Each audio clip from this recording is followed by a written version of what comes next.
Yo, what's going on, guys? And we are back in Kansas just for a few days because I am actually packing up the apartment. Gonna drive back to my folks' place in Maryland, then move to Miami in 2 weeks.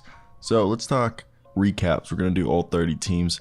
Of course, we got to start with the Atlanta Hawks and talk about their offseason recap so far, and then later, probably in a month, we'll do our season outlook predictions, whatever you want to call it. So the current roster is looking pretty good, and if we want to talk about, John Collins was traded to Utah and Aaron Holiday was the main two guys that we could say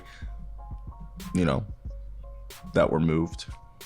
Now Bruno Fernando, Clint Capella, DeAndre Hunter, Jalen Johnson, Onyeka Okongwu, Sadiq Bey, Mohamed Gee, correct me if I'm right, because Mohamedou Gay is the one who played for the Toronto Raptors Summer League. There's two guys with basically the same name. This one went to Washington State. He was the 39th pick. They also drafted Seth Lundy. He's on a two-way. Miles Norris is also on a two-way.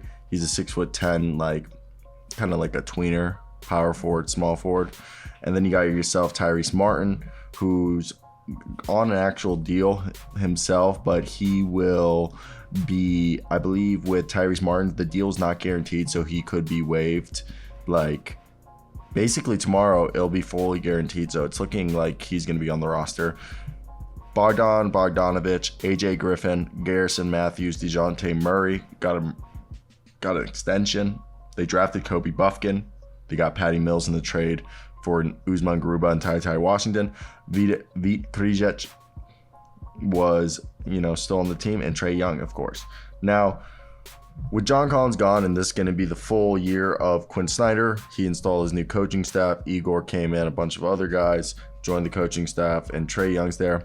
I actually talked to some people. People say Trae Young's just a quiet guy, and a bunch of the stuff, narratives we heard last season were just not true. Talked to a few coaches at the Summer League about that.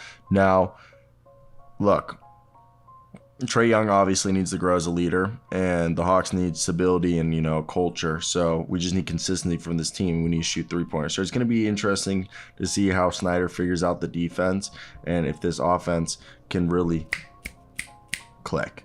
Now, for me, when what I expect, starting lineup: Trae Young, DeJounte Murray, DeAndre Hunter, John Collins. Oh my God. The John Collins replacement is the question right here. That's what I was trying to say. Now, we need the starting lineup of Young, Murray, DeAndre Hunter.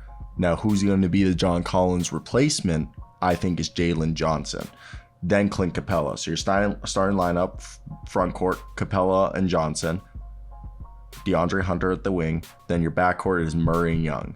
Then you're going to have Patty Mills and Bogdanovich back up, Young and Murray. Sadiq Bey is going to come in for, DeAndre Hunter and Jalen Johnson. Same thing with AJ Griffin. Then we assume that Garrison Matthews and Seth Lundy and Tyrese Martin will fight for the pieces there. Maybe Mohamed Gee will surprise us and be the backup power forward. Onyeka Okongwu is going to be backing up Clint Capella. And then Kobe Buffkin, unless he surprises us, we'll get the minutes behind Patty Mills and Bogdan. And the reason they drafted Kobe Buffkin is he's almost 6'5", dude. He's a full size.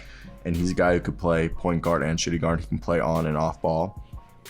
So I think he fits right there really well.